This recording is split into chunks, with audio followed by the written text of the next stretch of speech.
박상진 위원장님 안녕하십니까?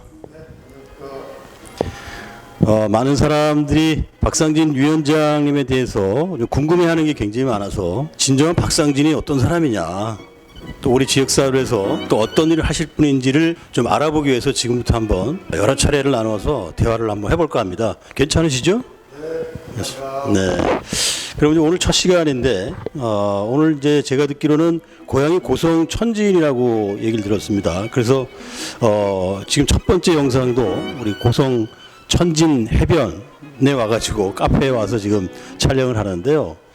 제가 듣기로는 사회생활 하면서도 늘 고향 천진 해변을 자주 찾았다라고 말씀을 들었는데, 박상진 위원장님에게 고향인 천진 해변이란 어떤 의미가 있는지 좀 첫 번째 궁금한 점입니다. 말씀 좀 해주시겠어요? 네, 저는 강원도 고성군 토성면 천진리에서 태어났습니다. 천진부두 하면 저의 희망과 꿈을 키워줬던 곳이 아닌가 생각이 듭니다. 외로울 때, 슬프고 고난스러울 때도 늘 천진부두를 찾았고요. 천진부두에서 떠오르는 태양을 바라보면서 희망을 키웠습니다. 밀려오는 파도를 보면서 고난을 극복하는 삶의 지혜를 얻어왔습니다. 늘 가까이 계신 어머니처럼 천진부두 그리고 천진해변은 어머니와 같은 그런 품속이 아니었나 이렇게 생각이 들고요. 고향하면 천진부두, 천진부두 하면 저의 미래, 저의 희망, 고난과 좌절 극복한 인생 역정 모두를 말해주는 것이 아닌가 이렇게 생각이 듭니다.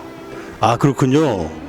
그러면 이 천진해변, 천진부두는 어머니 품과 같은 곳이기도 하고 또 박상진 위원장님이 삶의 어떤 성찰의 장소이기도 했군요. 그렇게 생각이 듭니다.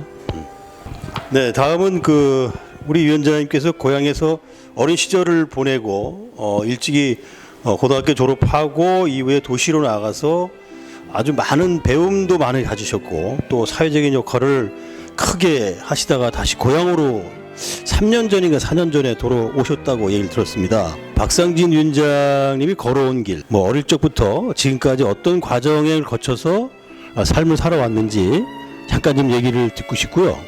또 좀 더 구체적으로 여러 공부를 하셨다고 제가 얘기를 들었거든요. 예컨대 외국에 나가서도 정치, 경제 등등 법학 다양한 어떤 공부를 하신 걸로 알고 있어요. 그래서 간단하게 어떤 과정에서 공부를 하셨는지 좀 알고 싶습니다. 아까 말씀드린 대로 저는 천진에서 태어났고요. 천진 초등학교를 졸업했습니다. 그리고 학군이 속초 학군이라서 속초 중학교, 속초 고등학교를 32회로 졸업을 했습니다. 근데 아시다시피 제가 살고 있는 고성군 토성면 천진이라는 곳, 그리고 고성이라는 곳은 제가 중고등학교 다닐 때 너무나 낙후된 지역이었습니다. 그래서 낙후된 지역을 좀 발전시키자 이러한 순진한 생각으로 단국대학교 정경대학에 들어가서 도시계획을 공부를 했습니다.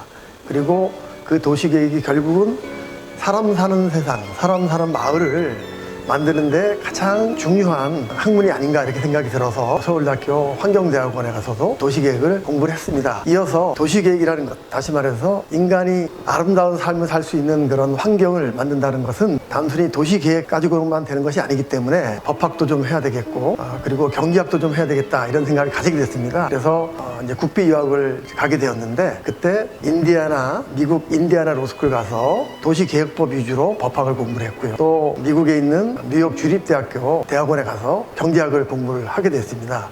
그리고 종합적으로 단국대학교 대학원에 가서 도시계획 박사를 따게 되었고요. 지금도 그 도시계획을 통해 가지고 좀 더 아름다운 마을, 사람 살기 좋은 마을을 만들기 위해서 열심히 공부하고 있습니다. 제가 들어보니까 그 배움의 모든 과정들이 공통점이 하나가 있는 것 같아요. 그게 뭐냐면 늘 어릴 때부터 또 배움의 과정에서 지역사회를 어떻게 발전시킬까에 대한 생각을 하면서 그 나름 지역 발전을 위한 학문적 연구를 지속적으로 해 오신 것 같은데 맞습니까? 네, 맞습니다. 우리 고성 지역이 낙후된 지역이라고 볼 수 있지 않겠습니까? 그 낙후된 지역을 어떻게든 부족하나마 발전시키는 것이 저희 소명의식으로 자리 잡아 있지 않았나 이런 생각을 하게 됐고, 그렇기 때문에 도시계획 위주로 지역사회 발전을 위한 공부를 하게 되었다 이렇게 저는 생각하고 있습니다. 네. 어릴 때부터 뭔가 큰 꿈이 있었다라는 생각이 들고 또 지금의 박상진이 있었지 않나라는 생각도 하는데 나름 기대가 됩니다. 우리 지역사회 발전을 위해서. 자, 우리 위원장님께서 이제 굉장히 많은 학문도 연구하시고 또 공부도 많이 하시고 또 미래를 생각하면서 나름 뭐 법학, 도시계획 등등을 공부하셨는데 그거를 공부하시면서 주로 사회적인 활동은 국회에서 하신 걸로 제가 알고 있습니다. 국회에서 뭐 입법이라든가 예산 전문가로 또 활동을 크게 하신 걸로 알고 있는데 일반 사람들은 국회에서 어떤 일을 하는지 사실 모르는 사람들이 굉장히 많거든요. 그래서 그 국회에서 근무하시면서 주로 활동했던 내용들 간략하게 좀 말씀해 주시면 고맙겠습니다. 저는 그 24년 동안 국회 사무처에서 근무를 했고요. 95년도 제13회 입법고시를 합격해서 행정사무관부터 시작을 했습니다. 주로 재정, 경제, 예산, 그리고 도시계획 뭐 이런 분야에서 제가 근무를 주로 했습니다. 특별히 국회 재정경제위원 입법조사관, 국회 국제국에서 국제협력과장, 그리고 의정과장을 역임했고요. 그 뒤에는 외교업무를 하기 위해서 중국의 주중 한국대사관에서 공사 참사관을 역임해서 외교업무에 종사한 바도 있습니다. 그 뒤에 이제 입법 예산 업무를 보다 더 집중해서 할 필요가 있다고 생각 들어서 국회 정무위원회 전문위원, 국가예산을 총괄하는 국회 예산결산특별위원회에서 국가 예산 및 지방 예산을 분석하고 검토하는 일을 수행했고요. 그 뒤에는 국회 기획재정위원회에서 기획재정부를 총괄하는 경제정책이나 세법정책, 예산정책을 총괄한 바가 있습니다. 최근에는 예금보험사 상임이사직을 역임한 바가 있는데요. 거기서 주로 그리고 금융입법에 대해서 열심히 일을 한 바 있습니다. 그래서 전반적으로 예산, 금융, 재정, 그리고 입법정책에 대해서 많은 부분에서 경험과 경륜을 쌓아왔다 이렇게 생각을 하고 있습니다.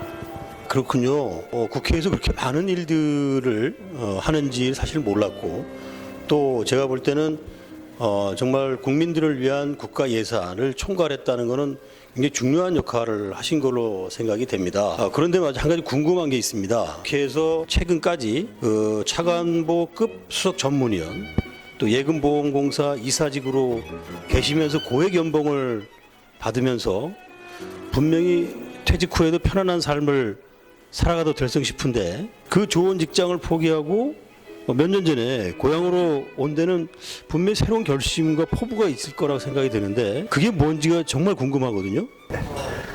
네, 저의 삶의 신조는 편안한 삶보다는 의미 있는 삶이 진정으로 가치 있는 삶이다 이렇게 늘 생각을 해온 신조입니다. 아시다시피 제가 도시계획을 공부하고 입법고시를 통해서 국회 사무처에 들어간 여러 가지 이유가 있는데 그 중에 하나가 속초, 인제, 고성, 양양 이 지역을 보다 더 발전된 지역으로 나아가는데 공헌하고 기여하고자 하는 생각을 늘 가지고 있었습니다.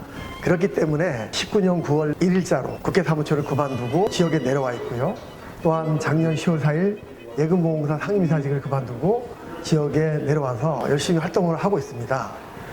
제가 국회 사무처에서 쌓은 전문성과 경험을 가지고 우리 지역의 발전, 우리 사회의 발전을 위해서 소통하면서 공감하면서 미래의 발전을 도모하기 위해서 현장을 열심히 누비면서 다니고 있습니다.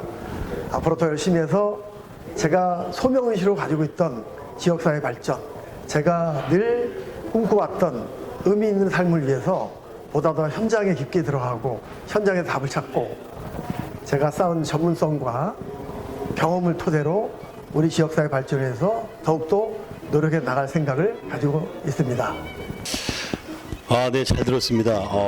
위원장님 말씀드리니까 국회에서 그렇게 많은 일과 또 민생을 위해서 그렇게 중요한 일들을 하는지를 저도 처음 알았고요.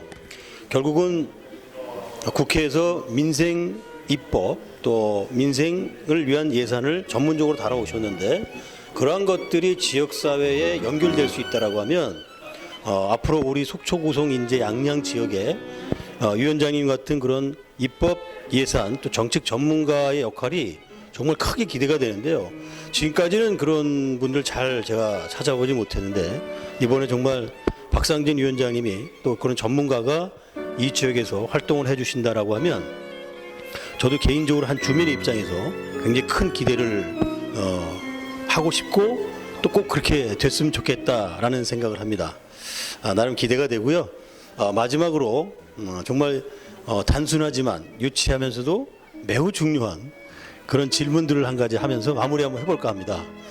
긴장되시죠? 자, 질문하겠습니다. 요즘 사회적으로 국민들이 정치적 공허감에 빠져 있다는 생각을 많이 드는데요. 물론 개인적인 생각일 수 있습니다.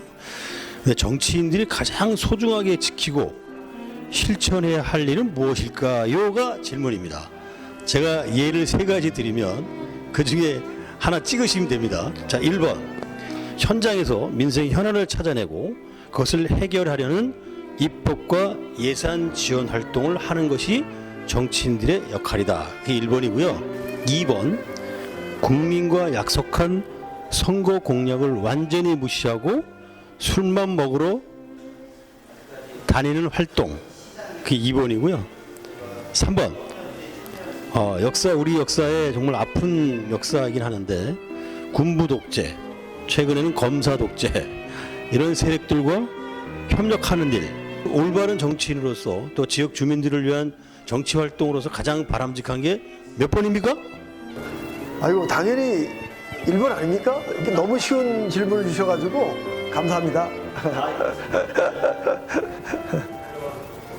네, 이 당연한 거를 많은 정치인들이 안 해서 국민들이 너무 공허감에 빠져 있는 것 같아요. 정치에 대한 공허감에 빠져 있는 것 같습니다. 그런 것들을 꼭 우리 지역위원장님께서 빈 그 마음을 채워주는 사람이 됐으면 좋겠다는 생각이 들고요. 다음 영상에서는 좀 더 구체적으로 국회에서 했던 그 전문성, 입법과 예산 업무가 구체적으로 어떤 업무인지를 좀 듣고 싶습니다. 좀 나름 기대가 되고요. 위원장님의 그 전문성 있는 얘기를 통해서 우리 주민들이 구체적으로 정치인들이 해야 될 역할이 무엇인지를 좀 이해할 수 있는 그런 시간을 가졌으면 좋겠습니다. 괜찮으시겠죠? 아유, 좋습니다. 네. 오늘 인터뷰 너무 감사합니다. 자, 고생하셨습니다. 감사합니다.